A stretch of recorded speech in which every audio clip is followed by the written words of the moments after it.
2025 நம்ம பஜாஜோட N160 new அப்டேட்டோட நிறைய வந்திருக்கு. இந்த வண்டியை வாங்கலாமா வேண்டாமான்றத ப்ரோ அண்ட் கான்ஸை கிளியராக எக்ஸ்பிளைன் பண்ண போகிறேன். சரி வாங்க வீடியோக்குள்ளே போகலாம்.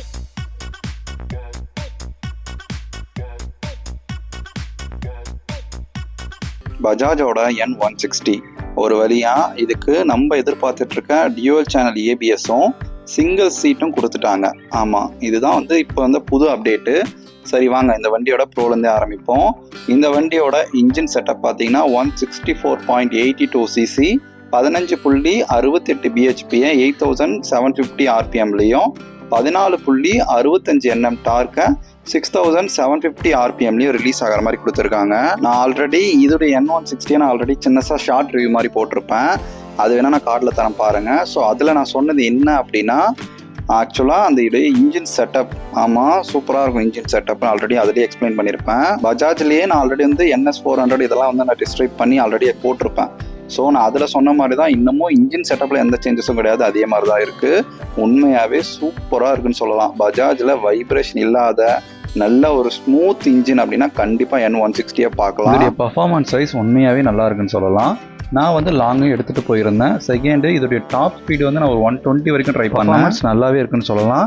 80 வரைக்கும் எந்த வித வைப்ரேஷனும் இல்லாமல் ரொம்ப ஸ்மூத்தாகவே போகுதுன்னு சொல்லலாம் இந்த இன்ஜின் செட்டப்பு. நெக்ஸ்ட் ப்ளஸ் பார்த்தீங்கன்னா இதோடைய மைலேஜ். ஆமாம் 160 cc தான். ஸோ மைலேஜும் நல்லாவே தரும். ஆவரேஜாக உங்களுக்கு எவ்வளோ மைலேஜ் கிடைக்கும் நம்ம சிட்டி அண்ட் ஹைவே காம்போவாக சொல்கிறேன். உங்களுக்கு 45 to 52-53 வர்றதுக்கு கூட சான்சஸ் ரொம்ப அதிகம். நீங்கள் எக்கோ மோடில் ரேஸ் டிரைவ்லாம் பண்ணாமல் ஓட்டுறீங்கன்னா நீங்கள் கண்டிப்பாக 50 மைலேஜ் கூட எதிர்பார்க்கலாம். இந்த வண்டியில் ஆல்ரெடி சிங்கிள் சேனல் கொடுத்துருந்தாங்க ஏபிஎஸ் சிங்கிள் சீட்டில். நானும் ஆல்ரெடி அந்த வீடியோவில் சொல்லியிருந்துப்பேன் கண்டிப்பாக டியூவல் சேனல் வருவாங்க, மாற்றி மாற்றி கண்டிப்பாக கொடுப்பாங்க அப்படின்னு. அதே மாதிரி சிங்கிள் சீட்டில் நம்ம டியூவல் சேனல் ஏபிஎஸோட குறிப்பாக ஃப்ளாட் சீட்டோட கொடுத்துருக்காங்க இந்த பஜாஜோட N160. ஆமாம், இந்த சீட்டுனால உங்களை தாராளமாக ஃபேமிலி யூசேஜுக்கு யூஸ் பண்ண முடியும். நான் பில்லியனாக பேக்கில் உட்கார வச்சும் பார்த்தேன். ரொம்ப ஹைட்டாக இருக்கிற மாதிரிலாம் கிடையாது. பேக் சீட் நல்லாவே இருக்குன்னு சொல்லலாம். பில்லியன் கம்ஃபர்ட்டுமே நல்லா தான் இருக்குது.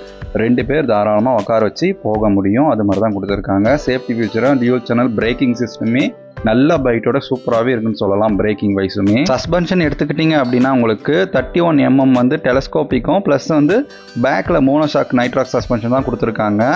நல்லா தான் இருக்குது. சஸ்பென்ஷன் எதுவும் பெருசாக சொல்லலை, பட் லிட்டில் பிட் ஸ்டிஃபாக இருக்கிற மாதிரி ஃபீல் இருக்குது. இன்னொரு வேரியண்ட் இருக்குது உங்களுக்கு USD, அது நல்லா இருக்குன்னு சொல்லலாம். இந்த வண்டியோட கர்வ் வெயிட் பார்த்தீங்கன்னா 152 கிலோ தான் கொடுத்துருக்காங்க. ஸோ ரொம்ப ஹையும் கிடையாது, ரொம்ப கம்மியும் கிடையாது. ஸோ இந்த வெயிட் நீங்கள் ஹைவேக்கு எடுத்துகிட்டு போகிறீங்க, ஒரு 80ல் க்ரூஸ் பண்ணுறீங்க அப்படின்னாலும் உங்களுக்கு நல்ல ஸ்டேபிலிட்டி உங்களுக்கு தரும். சீட் ஹைட்டுமே 795 mm தான் கொடுத்துருக்காங்க. ஸோ நீங்கள் ஷார்ட் ரைடராக இருந்தீங்கன்னா மஸ்ட் ட்ரை பண்ணி பாருங்கள். கண்டிப்பாக ஷார்ட் ரைடாக இருந்தால் உங்களுக்கு பக்காவாக இருக்கும்னு சொல்லலாம். இந்த வண்டியில் லாங்குக்கு எடுத்து போகிறதுக்கு நல்லா இருக்குன்னு சொல்கிறேன். இப்போ பெட்ரோல் எவ்வளோ அப்படின்னா 14 லிட்டர் கொடுத்துருக்காங்க. ரிசர்வ் பார்த்தீங்கன்னா 2.8 லிட்டர். தாராளமாக உங்களுக்கு போதுமான அளவு தான். இந்த மைலேஜ் பெட்ரோல் ரெண்டுமே பக்கா காம்போ. தாராளமாக லாங்குக்குமே இந்த வண்டி நல்லாவே இருக்குன்னே சொல்லலாம். ரெண்டாவது கிரவுண்ட் கிளியரன்ஸ் 165 mm கொடுத்துருக்காங்க. ஸோ நான் ஆஸ் யூஷுவல் சொன்ன மாதிரி நல்ல ஹைட்டு, தாராளமாக பயப்படாமல் நம்ம லோக்கல் ஸ்பீட் பிரேக்கெல்லாம் ஏற்றலாம். நான் பில்லியனோட தைரியமாக போனேன். பில்லியன் பிடிக்கிறதுக்கு பின்னாடி கேப் ரைட் கொடுத்துருப்பாங்க. ஸோ நல்லாவே இருக்கும். கம்ஃபர்டபுள் வைஸ் சீட் வைஸ் ரெண்டுமே நல்லாவே கொடுத்துருக்காங்கன்னே சொல்லலாம். அதில் எந்த வித இஷ்யூஸும் கிடையாது. நல்லா கம்ஃபர்ட்டாகவே இருக்குன்னு சொல்லலாம். நெக்ஸ்ட்டு பார்த்தீங்க அப்படின்னா இதோடைய டயர் செக்ஷன். ஆமாம், ரெண்டுமே front and back both 17 inch wheel தான். ஃப்ரண்ட் டயர் பார்த்தீங்கன்னா 100/80யும் ரியர் டயர் பார்த்தீங்கன்னா 130/70 கொடுத்துருக்காங்க. ரெண்டுமே டியூப்லெஸ் டயர் தான் இருக்குது. ஆல்ரெடி இப்போ ரெயின்லேயே நான் டெஸ்ட் ட்ரைவ் பண்ணி பார்த்தேன். ஸோ எந்த வித ஸ்ட்ரகிளெல்லாம் ஆகலை. அதே நேரத்தில் கிரிப்பும் எங்கேயும் மிஸ் ஆகலை. கண்டிப்பாக நல்லா தான் இருக்குது. நம்ம எப்படி இருந்தாலும் இதை வாங்கி சிட்டிக்குள்ளே தான் மோஸ்ட்லி யூஸ் பண்ண போகிறோம். அதுக்கேற்ற மாதிரி பக்காவாக இருக்குதுன்னு சொல்லலாம். எந்த வித கிரிப் ஆகலை, ரொம்ப ஸ்கிட் ஆகுது, அது மாதிரிலாம் எந்த வித இஷ்யூஸும் இல்லை. உங்களுக்கு டியூவல் சேனல் அந்த ரிங்கும் கொடுத்துருக்காங்க, பக்காவே இருக்குன்னு சொல்லலாம். இந்த காம்போ எல்லாமே மெயினாக இதோடைய டிசைன் வைஸ் சப்ஜெக்டிவ். ஆமாம், டிசைன் வைஸ் சப்ஜெக்டிவே சொல்கிறேன். பட் இது மோஸ்ட்லி அந்த எம்டி லுக்கை காப்பி பண்ணுற மாதிரி நிறைய பேர் ஃபீல் பண்ணுவீங்க. பட் அப்படி இருந்தாலுமே அந்த லுக் வைஸ் நல்லா தான் இருக்குது. அதில் எந்த குறையும் சொல்ல முடியாது. N160 இன்றைக்கும் தனியாக யூனிக்கு, அதோடைய ஃபேன் பேஸ் இன்னமும் இருக்காங்க N160ல். லுக் வைஸ் கண்டிப்பாக அது ஒரு பெரிய ப்ளஸ் பாயிண்ட் தான். அடுத்த ப்ளஸ் பார்த்தீங்கன்னா இதோடைய LED light, projection night visibility தான் இதோடைய மெயின் ப்ளஸ். ஆமாம், சூப்பராக கொடுத்துருக்காங்க. நீங்கள் எக்ஸ்ட்ரா ஃபாக் லைட் போடணுன்னு கூட அவசியம் கிடையாது. அதோடைய ப்ரொஜெக்ஷன் லைட்டோட விசிபிலிட்டின்றது உண்மையாகவே ஆசமாக இருக்குது. நைட் நாங்கள் ஆல்ரெடி போகிறப்போ ரெயினில் தான் போனோம். ஸோ அதோடைய எல்இடி லைட்டோட குவாலிட்டி உண்மையாகவே சூப்பராக கொடுத்துருக்காங்கன்னே சொல்லலாம். சரிடா, எப்போ தானே நெகட்டிவ் சொல்ல போகிறேன், சொல்லினே கிறியடா பாசிட்டிவாக அப்படின்னா உண்மையாகவே நல்லா இருக்குது. பாசிட்டிவாக நிறையவே கொடுத்துருக்காங்கன்னே சொல்லலாம். இருந்தாலும் எல்லாத்துலேயும் வர மாதிரி கண்டிப்பாக இதுலேயுமே இஷ்யூஸ் இருக்குது.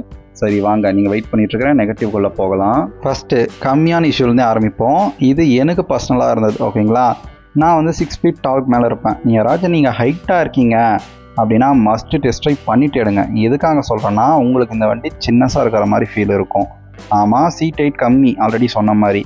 ஸோ ஷார்ட் ரைடருக்கு பக்காவாக இருக்கும். நீங்கள் டால் ரைடராக இருந்தீங்கன்னா இந்த வண்டி உங்களுக்கு சின்ன வண்டி மாதிரி இருக்கும். ஸோ கம்பல்சரி டெஸ்ட் ட்ரைவ் பண்ணிவிட்டு பில்லியன் யாராச்சும் கூப்பன் போய் உங்களுக்கு கம்ஃபர்டபுளாக இருக்கான்னு பார்த்துட்டு எடுங்க. பஜாஜ் N160ல் மோஸ்ட்டாக இந்த கம்ப்ளைண்ட் தான் அதிகமாக வருதுன்னே சொல்கிறாங்க. என்னன்னு பார்த்தீங்க அப்படின்னா, வண்டியில் மோஸ்ட்லி நிறைய இடத்துல சென்சார் இஷ்யூஸ் வருது. செகண்டு ஸ்டார்டிங் ப்ராப்ளமும் வருதுன்றாங்க. ஆமாம், இன்னமும் நீங்கள் பஜாஜ் சர்வீஸ் சென்டரில் போனீங்கன்னா இந்த இஷ்யூஸ் வச்சு நிறைய வண்டிங்க நின்றுட்டு இருக்கிறத பார்க்கலாம். காமன் இஷ்யூஸாகவே இப்போ இருக்காது. உங்கள் ஸ்பீடோமீட்டரில் நீங்கள் அடிக்கடி வந்து பார்த்துருந்தீங்கன்னா உங்களுக்கு தெரிஞ்சிருக்கும். அதோடைய லைட் சென்சார் பிரச்சனை காட்டுது. இன்ஜின் சிம்பிள் போட்டு ஒரு இஷ்யூஸ் காட்டுது, அடிக்கடிக்கு காட்டுது அப்படின்னுவீங்க.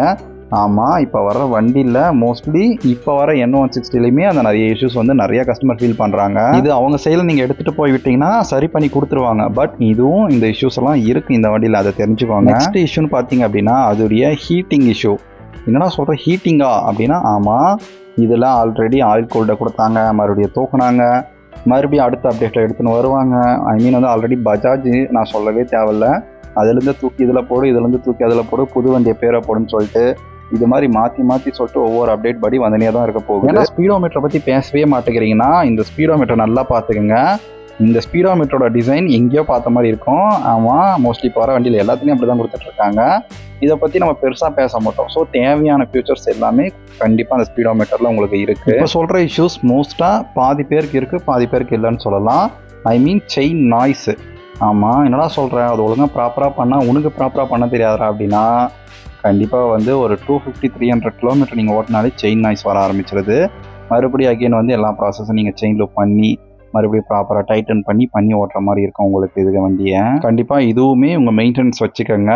ஸோ பஜாஜ் இன்ஜின், பஜாஜ் பைக்கை பொறுத்த வரையும் மெயின்டெனன்ஸ் அண்ட் சர்வீஸ் வந்து கொஞ்சம் பீரியாடிக் வந்து முன்னாடியே விட்டுருங்க.